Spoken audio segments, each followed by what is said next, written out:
Japan is, without a doubt, an incredible market, just packed with opportunity. But, for a foreign entrepreneur, launching a business there means you've got to navigate a really unique and, let's be honest, often complex world of rules and procedures. Success isn't just about having a great idea, it's about mastering the process. Okay, let's dive right in. So we're going to walk through the 5 essential stages of this journey. You can think of this as your roadmap, really, from that first huge decision all the way to finding the support system you're going to need to make it all happen. All right, so your very first step is a big one. It's foundational, choosing the legal structure for your company.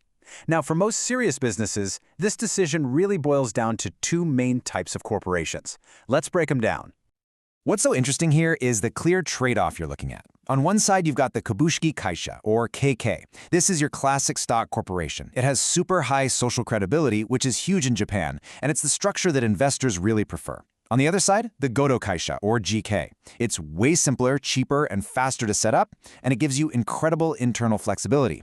So the choice really comes down to this. Are you playing the long game for public image and future fundraising, or do you need speed and internal control right now? Okay, so once you've picked a structure, you're going to hit what is often the single biggest hurdle for any foreign entrepreneur, and that's securing the legal status to actually run your company in Japan. This is all about the Business Manager Visa. So this is it, the Business Manager Visa. It is absolutely non-negotiable if you plan on being in Japan to manage your company. And to get it, you basically have to satisfy 2 fundamental requirements. First, you've got to have a secured physical office space in Japan. And second, you have to prove your business has a certain scale. And that brings us to the most common way to prove that business scale: capital. This number right here, 5 million yen, which is roughly $35,000 give or take. That's kind of the magic number for capital investment that the immigration authorities are looking for. Now, here's the crucial part. It's not just about the money.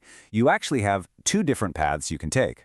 You can either invest at least 5 million yen in capital, or you can hire 2 or more full-time employees who are based in Japan. We're talking Japanese nationals or permanent residents. The key thing to remember is you only have to meet one of these conditions. And this quote just brilliantly illustrates the key disconnect you have to get your head around. See, Japanese company law says, sure, you can start a company with just 1 yen. But Japanese immigration law sets a much higher practical bar for the foreign entrepreneur who wants to manage it.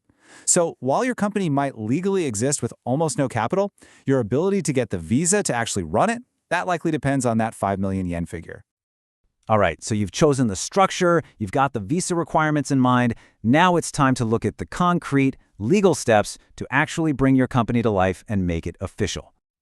So, the official process really follows these 4 steps. First, you create the company's rule book, which is called the Teikon. If you're setting up a KK, that document needs to be notarized, pretty straightforward. Next, you inject your capital into a bank account. And finally, you file for registration, or Toki, with the Legal Affairs Bureau. This last step, that's what officially makes your company a real legal entity in Japan. But look, as anyone who's ever started a business knows, the official process is only half the battle. Let's talk about the practical, real-world challenges that can completely stall your progress if you're not ready for them. So based on everything we've talked about so far, what do you think is one of the biggest, but also one of the most overlooked roadblocks for founders who don't actually live in Japan yet?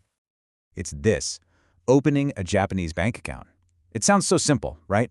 But it can be a massive hurdle, especially for a brand new company where none of the representatives live in Japan. I'm telling you, this single step can block everything, from injecting your capital to just running your day-to-day operations. So why is it so tough? Well, Japanese banks have incredibly strict anti-money laundering rules, and they are extremely cautious about new companies that don't have a representative physically living in the country. It creates this classic chicken and egg problem. So here's the key tip, the absolute crucial takeaway. If it is at all possible, having at least one director, one partner, or one co-founder who is a resident of Japan will simplify this whole process dramatically. Now, I know this all might sound a little bit daunting, but the good news is you are not alone in this. Japan actually has a really robust network of government and professional organizations that are specifically designed to help entrepreneurs just like you succeed. Here are some of your key allies. You've got JETRO, which can help with everything from business support to providing a temporary office. Organizations like MyPro offer guides made just for foreigners. In Tokyo, the One-Stop Business Establishment Center, or TOSPEC, is fantastic for streamlining all that paperwork. And it's so important to know the difference between these professionals. A Gyosei Shoshi is your go-to for visa and license applications, while a Shiho Shoshi is the expert who handles the official company registration. So, we've walked through the whole legal and procedural roadmap, right? Choosing a structure, securing the visa, registering the company, and finding support. But let me leave you with a final thought. Having all the paperwork in order is one thing, but true long-term success in Japan often depends on mastering the unwritten rules of its business culture. Things like namawashi, which is this informal consensus building that happens before a formal meeting. So the question is, how will you navigate that? That's something really worth thinking about.